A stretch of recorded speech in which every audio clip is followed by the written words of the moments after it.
Alrighty, that should be about enough for the night. Been doing a bit of welding with a little MIG.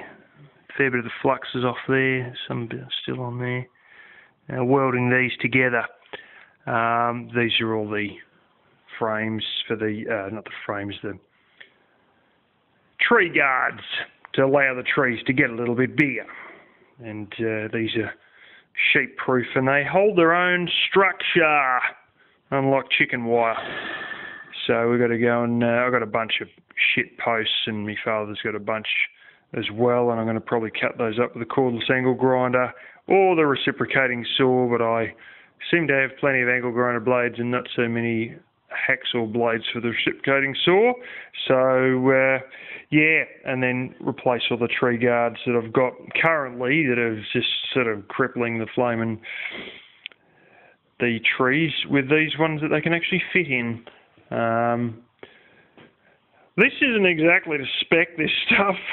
These are all sheets, you get one side and you get the other, and it's like blooming quarter-inch difference almost, you know. And even with the overhang, this one here, I was trying to bridge.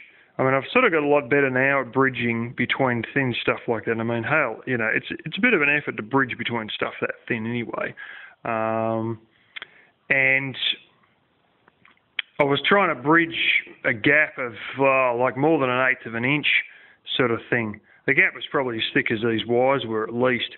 And well, some of these have a bit of overhang. Now these ones, this one I made a mess of and I've actually cut out with the bolt cutters, but a lot of these come with a bit of an overhang there, and then when you're trying to get these together, well, you're going to end up sort of either going on the top or going underneath, and then you sort of end up with this gap that's the same thickness as this that you've got to try and bridge between on stuff that's this thin with a welder that's just, you know, sort of wants to melt a little bit easy.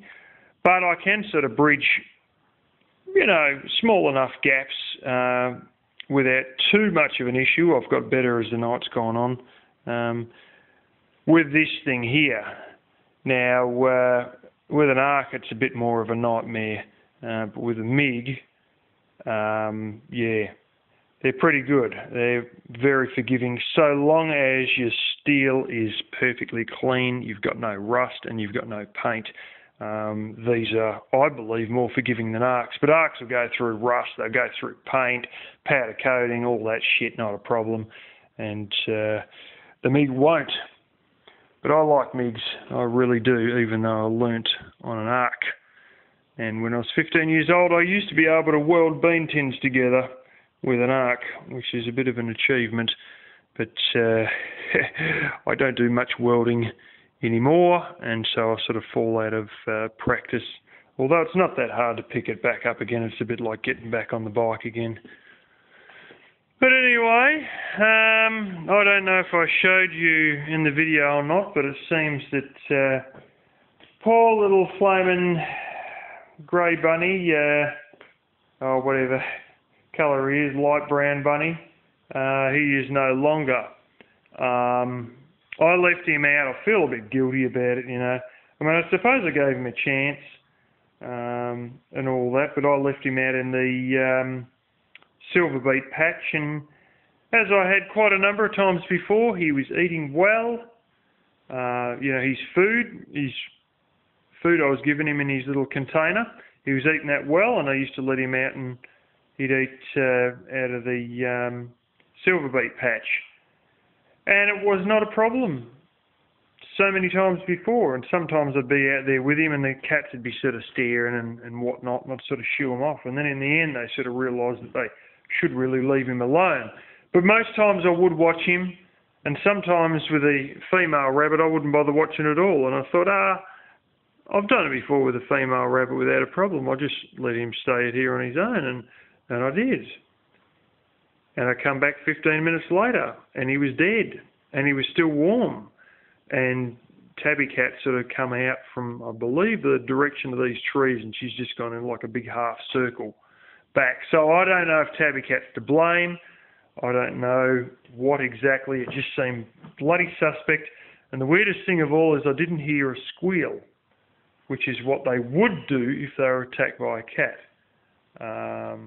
And there is no teeth marks, there is no blood, there is just nothing. And he had a good feed of silver beet, and I can see that he's got pretty close to the ground because a bit of the dirt was on his teeth.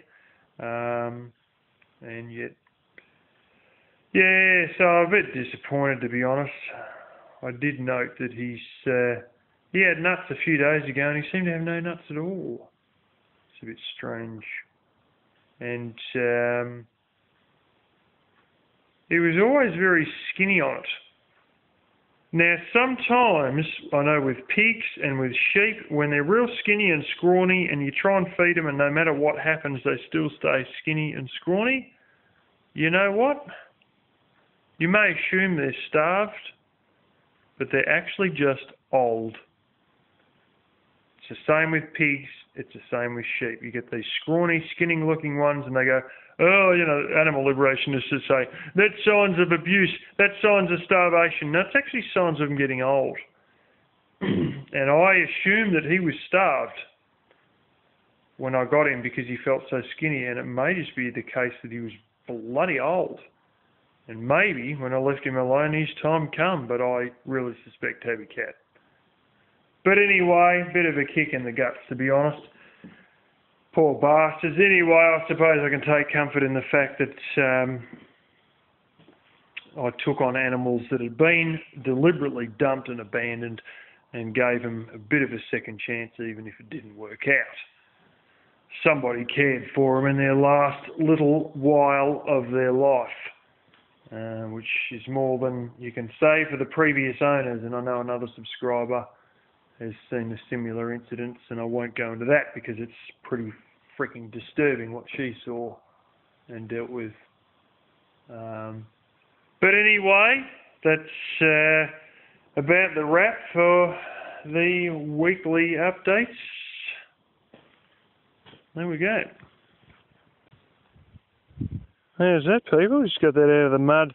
This is my father's dam. Realistically, it's just a hell of a green crap. Probably should turn on the main thing for the water trough, but have little duck marks. And that is correct. That there is a duck egg. All covered in mud. You know, I come down here once before, and there's even some duck feathers over there, actually. You often get duck feathers and duck shit and everything. Well, this dam, right just on the top there, a few years back now, probably about, oh God, before 2010, put it like that, probably about 2007, 2006, I come across an egg, and there were a couple of ducks there, and the damn thing was still warm, and I took it back. You know, the ducks flew off, and I took it back and cracked it straight in the frying pan. This is probably beyond that. I'm not saying it wouldn't be, but you do a float test and you find out for real, and then you might crack it and find there's a chicken there or something. But it seems as though on occasion they, will drop the odd egg out, even the wild ducks. Just randomly, not on a nest, just on its own. And it's a bizarre, blimmin' survival food source you've probably never seen. What doing, Kitty? Doing? Tabby Cat.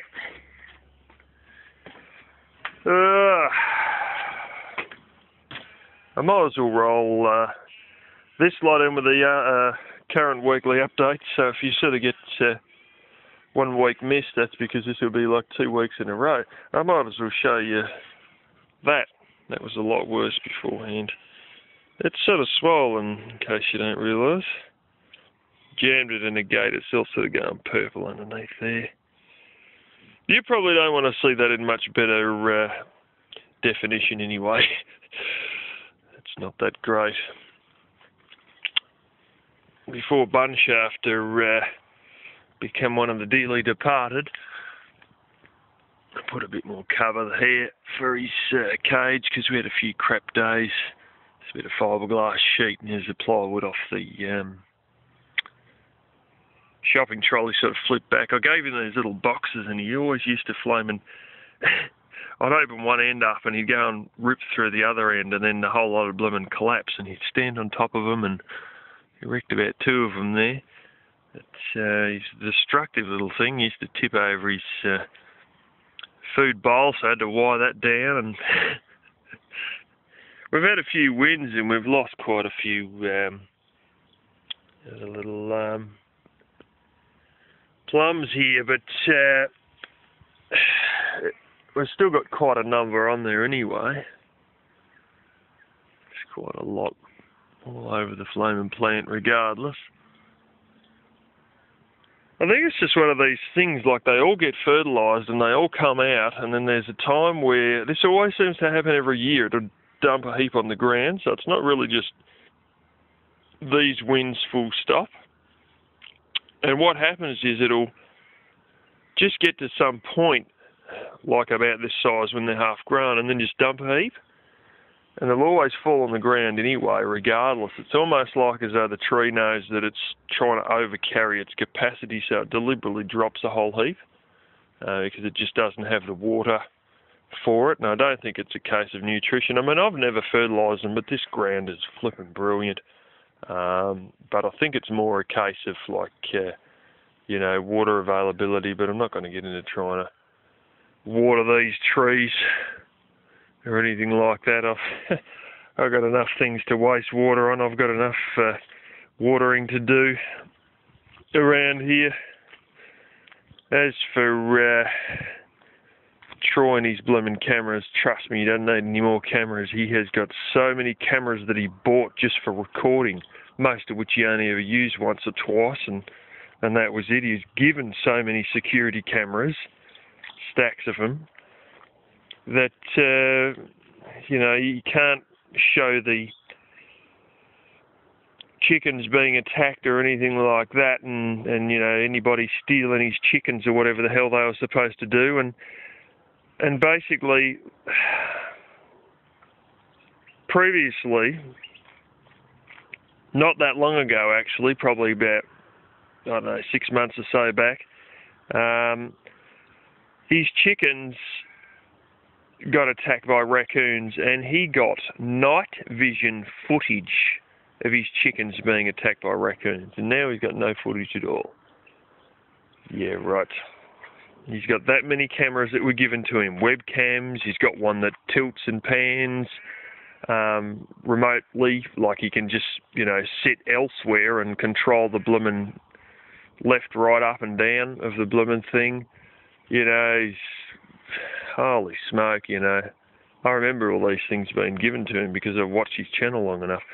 Honestly, he doesn't need any more of this stuff, and, I just get sick of all this, I need this, when you actually know in the background that he's actually already got it. It's just crap. I don't know what his thrill is with getting people to give him stuff that he's already got, unless he hasn't got it. As some people suggested, it might have hit a reseller, which, by the way, is what his landlady does as a bit of a part-time thing. This is all... I had some stupid damn thing dig in there, so I've thrown this bit over just temporarily. I probably should do it properly. I should water these too. They're coming up all right. Don't know how we're going to go to get it, catch the season. I've got something there that's already getting eaten. It looks like it's some sort of brassica that was in the potting mix from last time. But yeah, it's sort of getting there. They got the true leaves. I might be too late, really, for it all, but we'll see how we go. These ones, I sort of let these... the seeds that went into these, they germinated, but then I left them out of the fridge and they sort of dried out a little bit. And I think it was too much for them and they died, so I've had nothing come up in these two, unfortunately. But these were the initial ones that I got straight out of the fridge that had germinated, and bang, put them in there, because I sort of sprouted them and then put the sprouter container in the fridge. And then done these and then accidentally didn't respray them and put them back in, and they sort of getting to almost being rotten from being damp for so long. I left them out, and then they sort of dried out a little bit, but they still look perfectly fine, and I thought, might work, might not, but they didn't work for those. I don't know why I keep these pot plants here. Another one down there, which bangs out some alright flowers, and this is an old thing my mum had and abused the life out of for so many years that I decided to take it. Anyway, I'll be having a go at doing the fence today, and I'll show you all that. I'll have to fence the tree guards. I've only just woken up. I'm not flaming too bright in the head at the moment, but yeah. Ooh, there's all the little bits of world spatter. Ooh, look, there's a big chunky one. On the bottom of the wheelbarrow. It's a good way of trying to keep it off the floor and whatnot. A couple of little bits of wire and crap there, but long story short, I've finished all these. I've got to just unwind those little ties that were holding them together. The last one I actually done completely just by holding with pliers. And yeah, you get a little bit of smoke on yourself and whatnot. Yeah. Anyway, we'll go over and slam all these into the ground. I got the cordless angle grinder that I had to use to sort of... I should have done it from the start, really. Where these come to an end, a lot of them have got overhanging little pieces, like that piece there is overhanging your upright. Now, a lot of them are quite badly like that. And I should have just trimmed the whole lot of them, because I did with the last one and it just come together beautifully. I didn't have to bridge the weld or anything like that. So, bit of a thought for next time if I've ever got to do anything. So a whole lot of them are just sort of overhanging the top just a little bit. That one's a good example there. I mean, that was how it come, bought. You know, it's more than 3/8 of an inch over the damn top. And then you go to put them together, and yeah, they sort of don't want it quite to go together. But the last one, I just sort of ran the angle grinder down, just nipped off every single one, and then you don't have that overhang where you got to try and, you know, get them to bridge or anything like that. But anyway, I'll try and work out how to load all these into a trailer. I'm going to be doing multiple trips. There's no doubt about that. The size of this thing, it's absolutely tiny. I mean, there was just walking just around the corner there. Look at my thumb next to its flipping head. I mean, holy smoke. I think it's got some sort of it has too. A sore leg there or something. This is just walking along. It's absolutely tiny little tiddler. It's not much more than 6 inches long.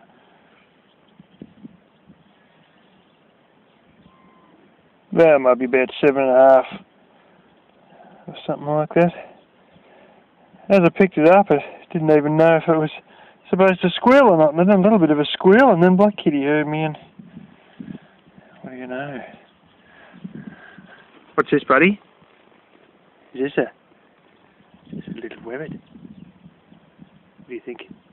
Hey?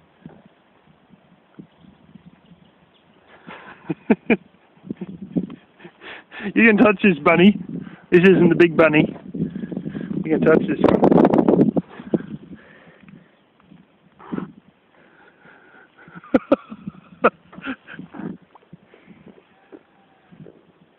You don't like that bunny. You won't like what's going to happen next.